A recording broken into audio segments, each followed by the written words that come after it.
Welcome to Selling in the Motor Trade, in association with Automotive Management and symcotraining. This is the weekly podcast where we share best practice, tips, and ideas on how to sell more cars, improve your service department, and generally put more profit into your dealership or dealer group. I'm your host, Simon Bowkett, or some of you might already know me as Skippy. And firstly, I want to say thank you for taking the time to tune in.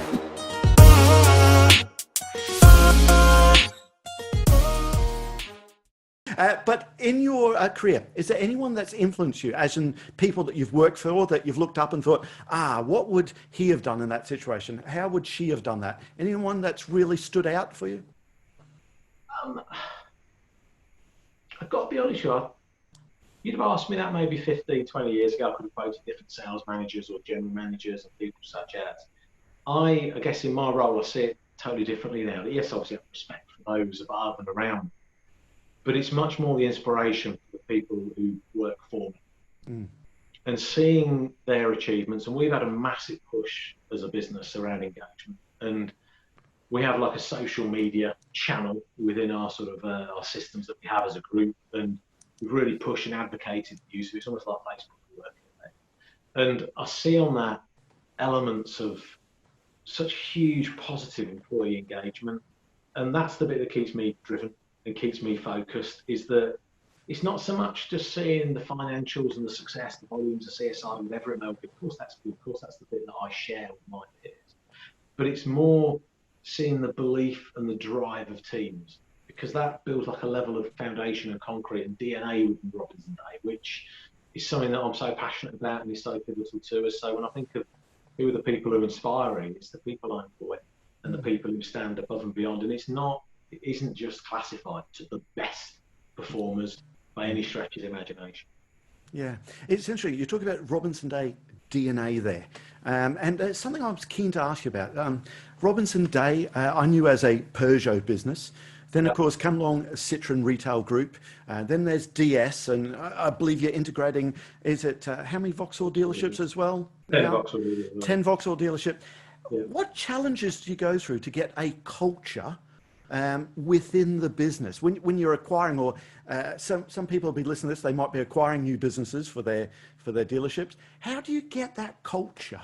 We've been on a massive journey with that, Simon, it's fair to say, and every year is taking a different level of evolution. And I give the easy way to answer it is to give a brief summary of the development, I guess, of our group. And that you're right, it was as Robinson Day when we sort of brought all the different dealer names into one hat of Robinson Day. It was very much Peugeot driven, solely Peugeot. And then we brought in Citroen Retail Group. There was probably 30, 35 odd Peugeot sites in comparison to about 10 or 12 Citroen. So it was difficult combining, trying to get one culture across the business. The back of house functions, as with any business, amalgamated and merged pretty much instantly. So it all sort of operated behind the scenes as one. My previous CEO, when I was sales director, started the job of sort of building our values, very much driven as well by our HR team, and building values for us as a group. And I always remember sat in a board meeting, we sat and said, what should our values be? And we came up with 7 or 8. It took us about 3 or 4 rounds. And then about a month later, we rolled them out of a meeting, and that was it. We've got values now. This will help the integration. Then 6 months later, we sat in the same room and we said, what's our values? No one can remember. So the project got restarted, and he carried out with HR, my head of HR at the time, Lisa Nasty, we carried out with her a whole sort of process of listening groups up and down the country throughout all of our different organisations, with a wealth of different employees, to understand on what's good about working for Robinson Day, what's not, and what should it be like working for Robinson Day. And without going into all the details, it really opened up the heartbeat of our group, and it made us realise that as a board, you can't set cultural values, it's pointless. And yes, your employee base changes and turns. Maybe the people who created it 7 or so years ago for us aren't still there today. Some of them may have left and moved on with time. But it stays as the demands and requirements of our people, like the requirements of our customers I talked about earlier on. So we built from that our values of people, pride, praise, and profit. And there are 4 aspects of our business that we just have never let go of some 7 odd years ago. But we then challenged them to the max when we brought the business together. So as DS started to evolve as its own brand, clearly we couldn't have DS at Citron Retail Group. It didn't sort of knit together. And we were obviously creating more multi-mark facilities, and we have one side called that, one side called this. It just didn't make sense.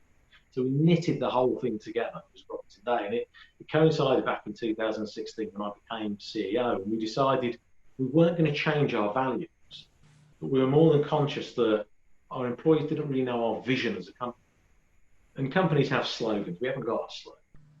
But I wanted to be clear with my employees what my goals were, my objectives for our group, and basically to become a leading player in the automotive sector was the underwriting sort of internal goal, built by exceeding customers' expectations, bringing a quality aspect, exceeding the network's performance on KPIs, on volume, on growth, exceeding the market when it comes to growth as well, and one which was really shifted around digital evolutions and embracing them, which at the time was a little bit of it's almost like the wild card coming in, but stuck in there ready for the future.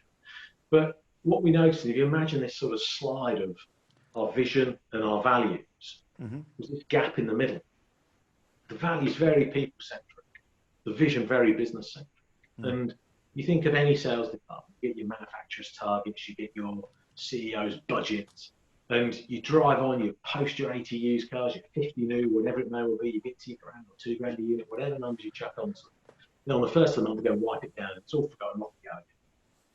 And what you find is it was almost like I described it as like two tectonic plates. You've got your values and your vision, and they create friction. But what was required was the ability to get some glue in the centre. So, and bear in mind, we rebranded in the middle of 2016. And I wouldn't say we hit a point of like mass friction, but it was clear that we were getting this, like, people got it, people believed in it. We had success of rebranding 100%. But I knew from a people perspective, it wasn't quite where I wanted it to be, and I knew we could go further. So we evolved our vision and our values a stage further in January 2017, where we launched a conference basically called our Routes to Engagement. Sorry, Routes to Engagement. Routes to Engagement, yep. Yeah. And it focused really on 4 aspects of engagement. Focus on employee engagement, core. And then engaging with our customers, engaging with our strategies. And that was a really cool one. Because often as a business, you come up with the best ideas, and then it's like you just change in a year's time. And you're changing because they're the wrong ideas, or changing because people would flow with it. And then the final one was engaging with our digital evolutions, because again, we could see that was working. And we did surveys of our team, surveys of our people, and it was, bearing in mind, January is my one opportunity with my board to share our annual strategy. It was deemed a bit of it's a bit of risk. It's a bit of risk. Where's the sort of strategy? Where's the volume, the profit? Where's the numbers? And it was much more about, no, do you know what? Let's connect to the bottom. We've had so much success over the years connecting with our core values as a business. And this was the next evolution and goal. And it fundamentally worked. It was a success, and something that still exists around our business today. And when I talk DNA, that's the point. Is engagement has to be our core. And I could have been written off as being a bit nuts for driving it, and my team for driving it and believing it and cascading it, because it was, we need to focus on the financials. And it was like, no, we focus on the people, focus on engagement, drive and cultivate financials. And I firmly believe it's enabled us to progress better during lockdown than we would have done had we not invested all that effort over the last 3 or 4 years. Yeah. Very important. I love James. We had a conversation yesterday, and this is not just talk. You told me about, I can't remember what you called it, but have lunch with the directors, or it's food for your thoughts, or something like that. Food for your thought, I think it was. Can you tell us about that? Because it just sounds like such a great way to continue the engagement there. Yeah, and it's something, we sort of discussed it, myself and my head of HR, Amy Fox, about, it's been 9 or 12 months ago, that are we hearing from our employees? Are we driving out what we want to hear, or are we just being told what we want to hear? And often there's this fear that as a CEO, I can't talk to it. As a head of HR, I can't tell them. And I don't like that. I don't operate like that. We are extremely fluid. We don't always run with what we're asked to do, clearly. But unless I get that injection and that understanding of what's happening on the shop floor, you're kind of blind to your business. I've been in this role for nearly 5 years, and I always joke, but whenever I go to a site, I say to them, where's the Red Bull machine? Because for me, the coffee machine is the Red Bull machine. And when you walk around the business and you chat to some sales advisors, technicians, some customer Yeah. advisors, and the managers, you get the little cogs of inspiration. And occasionally they say, well, do you know that new system you've launched? It's good, but it didn't quite do this. Or then be, we haven't got this, we should try that. Or this has worked brilliantly. And again, not sort of necessarily aggressive bits, but you've got the inspiration, I guess. Then I'd come back and just bang out a host of emails and new strategies to all my team. It's like, right. They were like, don't go out again. It annoys me. You get too much work. But so we decided we wanted to come up with a really informal way for the employees to be able to talk to myself and to Amy.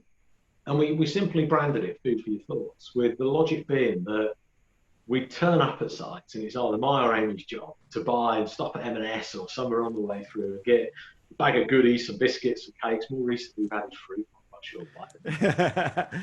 And we go to the site, meet the GM, we do a site tour, do a team sort of walks, shake hands, meet everybody who's there. And then literally go and sit in the canteen. We wouldn't go in a boardroom or a meeting room. We wanted to keep it informal. And we'd try and aim it around lunch. Like that. Yeah, and we'd bob back in the canteen. They're sitting there, lay all the cakes out and just sit back. And some people, in fairness, come in, they sit down, they're eating sandwiches, done at all. Absolutely fine, not a problem.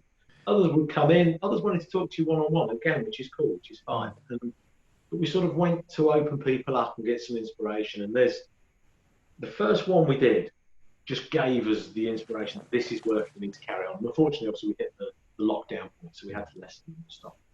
But one of the first ones I did, went to a site that was in redevelopment and really good level of engagement with the site. And sat with the technicians, and we were on a bit of a route to look at our company attire and what we wear, because we wanted to modernise, we wanted to change. And we laid that out as an ambition of this year's January conference to deliver it by half year. I take it this is the no tie that you're sporting. Yeah, today? this is the no tie and the sort of lanyards and everything else, and just going a bit less formal, but still professional, and still retaining our Robinson Day brand. And yeah, that was a big shift we made. We used to always have the same corporate attire with ties and scarves for the ladies and so on. But we had not mass negative feedback, but it needed a change, it needed a freshen up. And yeah, in these sessions, we went and we listened to people, we said, look, what do you prefer, what do you like? And some were like, I really like the tie, I like the professional. Others were like, well, you could get a shirt, but I like a slim fit, I like a wing collar, I like cotton, I like mixture. And you're like, it's one thing telling someone to wear a tie, it's another thing telling them to wear a shirt. Yeah. But we wanted to expand it not just to the sort of front of house customer facing staff. We wanted to expand it to technicians as well and look at technician work.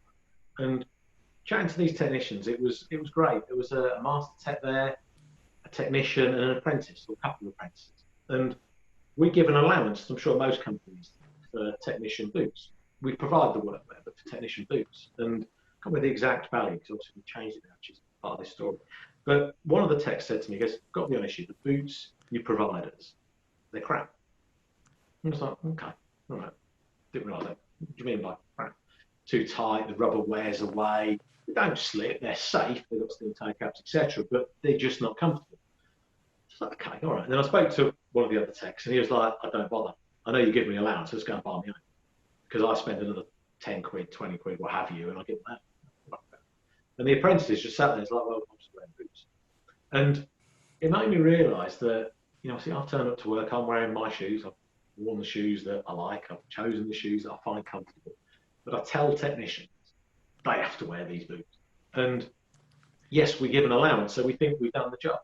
And I said to all the guys, okay, so you've all got like slight issue.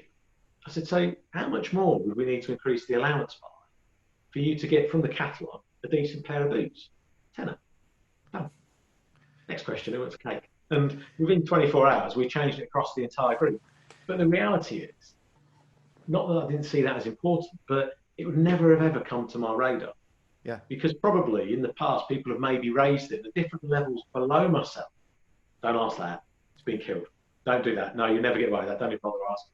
And that's when you actually get to the cold facts. You get the things that we're not doing that make a difference. And that was, one of, that was the element around work. But there were plenty of others around the business. And clearly now, obviously, in our sort of new work, we need to find more interactive ways of getting to the same point. But yeah, food for your thoughts and listening. And it comes back to that knowledge and engagement of what your employees want. The more you can get into what makes people tick, the more you're going to be able to drive engagement and performance from them. I just love the loyalty you've built from that one small move. I mean, it's a tenner, as you said, and done. But actually, the men from the top has just changed it straight away. They just feel like they're part of the business. Who cares? Part of business that gives us stuff. I just love that. One of the things that's maybe hard to measure, but I suppose you can in staff turnover and how, especially the technicians, they're people we need to keep nowadays. We do the best company survey every year, and there's a wealth of data, and interestingly, I only measure that at a group level, and we look at it by division, but we don't go into the wealth of detail by site, because when I was a general manager, I used to hate those things coming through. I remember going into one site that I took over, and the engagement scores of a previous older survey weren't great. And straight away, the job is what you do in a survey isn't great. You build an action plan.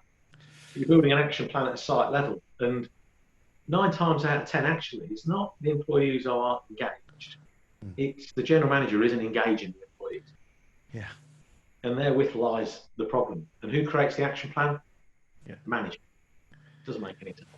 And I have a real firm view that when I look at action plans, it's group-led. Because yes, we need elements of inspiration to make that group action plan sustainable and fit for all. So it's not just a one size. But at the same time, I do expect in my businesses it to feel the same from an engagement values perspective. We all share the same vision. Budget for our businesses is exactly the same across the board. Obviously, the scales, the volumes talking differently. KPIs are driven in the same format because everybody has the same opportunity to perform. When I look at pricing, I have one website. So all of my new cars have group pricing. Used cars, we have obviously policies and things such as, and obviously cars can vary, so it's margin. But service pricing is fixed up and down the country with tweaks, obviously, if we're in London. But so if from a customer perspective, I have the same sales and after sales processes, the same booking process, the same website, the same flow, it becomes a brand. But it should be an employer brand, that it feels the same for the people who come and work for us. If you transferred from my site in the north to my site in the south, then you said to me, James, it's different here. They don't seem to do all that stuff that went on with engagement. That's not right. And that's a constant challenge. But that again comes back to leading it, driving it, believing in it, and understanding what stops it as well. Because people don't intentionally not do what you ask them to do. Some people. But in 9 times out of 10, there's a reason. There's a blocker that they can't move and shift with. And the thing that I see is that direct correlation between performance and engagement. It's across the board. It's across the board. Yeah, it's true. You go from one McDonald's to another McDonald's, not just in this country, to a different country. You could almost get that employee, or John Lewis's in the north or the south. I'm sure it'd be very, very similar. And too often you see in groups that, hold on, this dealership, we don't do it that way. We do it this way. Yeah, it's funny you drop McDonald's in there, making me think about food. It's not. They don't offer beer yet, so it's not too bad. But no, it comes back to that point on engagement, and I sort of held a bit on the strategic bit. Is that, again, we drive out how we want to operate as a group, and again, providing it's tailored and it fits with what my employees want, it should get gel, it should get traction, it should get belief. And I always remember going to a site. It must have been maybe 4 or so years ago. And we had our auto VHC, our health check within after sales, and this site had by far the lowest level of completion, off the scale. I remember sitting with the general manager saying, I just don't get this. Not because I'm here. It shouldn't matter that I'm here. This is what we do as a group. We tell our customers when we book them in that we do this. And you don't. I said, it's like McDonald's. You're taking bloody burgers off the menu. You made that decision. If you no longer supply burgers, I bet cheese the burger, put it back on the menu. Otherwise, you're not McDonald's anymore, are you?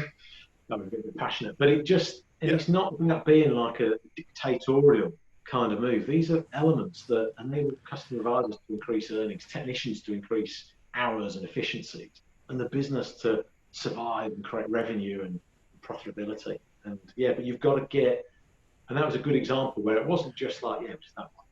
There was issues. There were some of the technicians where they didn't really buy into it. So there was a training piece, and the training piece started right at the very foot and worked its way back up to get them right to where we wanted them to be as a group or as a dealership. Yeah, I love that. Listen, also we're talking about how the world has changed. We call it about clicks and bricks. Is it clicks and bricks? Some dealer groups out there are turning all the salespeople into the internet specialists and make sure they deal with people as quick as they can. Some groups are going down the call centre, the business development centres, make sure they deal with everyone so they deal with it the right way. Robinson Day, how do you look at the whole clicks to bricks? How are you dealing with that? There's an answer which is C, none of the above. Yeah, I think it's evolving is key, isn't it? The pandemic has taught us, enabled us, and made us accelerate what we do. And if I give my sort of headline view on that side, is that you've got to remove the inefficiency. I don't believe it sits fully at the door of a salesperson. I equally, and I have first-hand experience, that I don't believe it sits successfully at the foot of a contact center. And my point behind that is that I think we spent years, I remember when I was sales director, chasing the infamous lead. How many leads can we create? Leads. And we then flood sales advisors. I guess any sales advisor sitting there thinking, yeah, I've got a diary full of the bleeding things, or print it off, or whatever it might be, or an email box full. We flood sales advisors with leads. So then it's like, well, they've got too much to do. It's just inefficient. I need more sales advisors. Then they can't sell enough, so they don't earn enough. So therefore, we don't do that. What we do, we just don't get to it.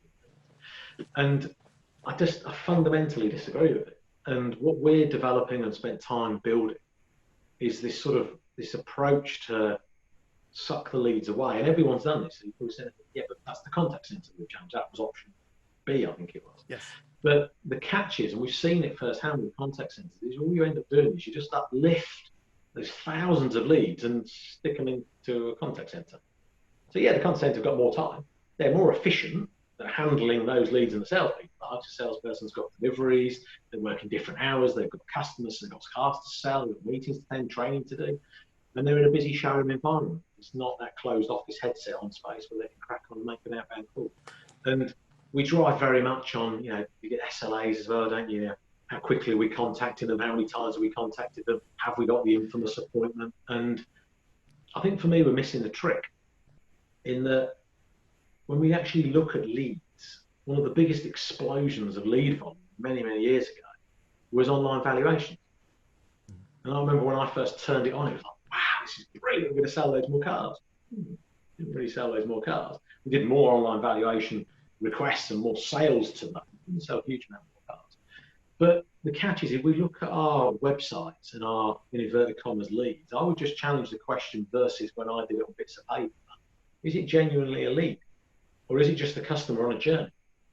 And what we found, and we've analysed it today, is that you kind of kill it, don't you? So you get the customer, starts that online journey, they get their value of their car, whether it's good, bad, or indifferent, forget that. They get that value, they're online, they send it through, whether it goes through a contact centre or ends up with a sales advisor. Bob, it ends up, sales advisor grabs it, speaks to the customer, what's he trying to do? Point the customer. Mm-hmm. Customer comes in, or doesn't come in. 9 times out of 10 doesn't come in, because they just wanted to know what their car was worth. Didn't say I wanted to come in and test drive a car and buy a car, maybe just wanted to know what my car was worth. So the risk is then what happens to that lead? It goes into an offline journey. It sits in a diary, a 1 to 31 diary, or whatever we may call it. And it sits there. It sits as an email. And it gets lost, doesn't it? It gets scribbled on, it gets coffee marks on it, and it just disappears. And the catch is though, that customer's still live online. They haven't just valued their car and turned their computer off for the next 3 weeks. Yep. They're still there, but our journey stopped. That's not right. So we're trying to develop as this sort of connected approach whereby, yes, it kicks off with like a response team, a contact center-esque process. And at the right point, it gets dropped into the salesperson, but it never stops. And if you just think of a database, you've got your website database of inquiries, you've got your contact center database of inquiries, you've got your CRM database of inquiries, and then you've got your sold customer database at the very end. When we sold, we can look back and see what we've done. I'm not worried about what I've sold, I'm worried about what I haven't sold. Mm-hmm. And those three individual websites, those three individual databases, they don't reconnect. So the goal we're looking at is pulling them so they do reconnect. So I can see that person who we phoned 3 times on their part exchange valuation hasn't come back in. I can then think, what do I serve them next? What do I do with them next to bring them back into that loop? Because they've never stopped being in that loop. We just think the second they create a lead, we've got, and what we need to start working on and looking at, and this is the change, and I guess this sort of approach to become faster and move our business further, is the sort of domino leads. And actually, to knock a customer over the line, I don't need one lead. I probably need 3 or 4. Because if you think you've taught it for most of your life, 10 years, probably, no one. But you don't just sell the goal of an inquiry to a sale.